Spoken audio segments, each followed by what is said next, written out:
নমস্কাৰ সকলোকে। আমি যোৱাকালিয়ে বঙাইগাঁও আহিছোঁ। বঙাইগাঁও মানে ধুবুৰী গৈছিলোঁ, ৰাতি বঙাইগাঁৱত থাকিলোঁ। এতিয়া আমি গৈ আছোঁ ইয়াতে কি sir? Saralpara picnic place, Saralpara picnic place, Kokrajhar গৈ আছোঁ। গতিকে লগতে মোহন ছাৰ, আমাৰ ৰাতুলে পূৰা শুই লৈছে। গতিকে আপোনালোকক তাৰে পৰিৱেশটো খুব সুন্দৰকৈ দেখুৱাম। শুনিছোঁ সৰলপাৰা খুব সুন্দৰ ঠাই, টিভিত মানে মোবাইল দেখা পাইছোঁ, ইউটিউবত দেখা পাইছোঁ। আজি আপোনালোকে আমাৰ অমৰৰ ইউটিউবত দেখা পাব। আমি তাতে কেনে কি কৰিম, নতুন নতুন ভিডিঅ' দিম, এইটো দিম। কিন্তু কেনেকুৱা জেগাটো আপোনালোকে আজি মিছ নকৰিব, নতুন ভিডিঅ' আহি আছে। গতিকে আপোনালোকে চাই থাকিব। এয়া খুব সুন্দৰ ৰাস্তাৰে গৈ আছোঁ, আজি বেছি ৰ'দ নাই।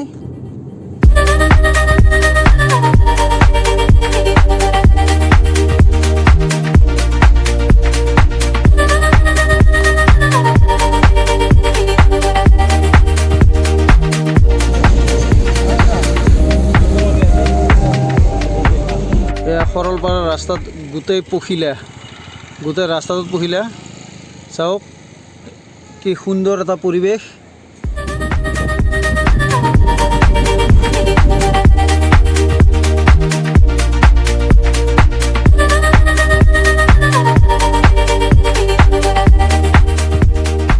গতিকে ফাইনেলি আমি সৰলপাৰা আহি পালোঁ। মোহন ছাৰ এয়া। গতিকে সোমাই কেনেকুৱা লাগিছে? মজা লাগছে, মানে মজা আৰু কি ক'ম আৰু। গতিকে এয়া পাহাৰ, খুব এটা সুন্দৰ পৰিৱেশ, এটা সুন্দৰ লোকেশ্যন। এয়া নামি গ'লোঁ পানীত।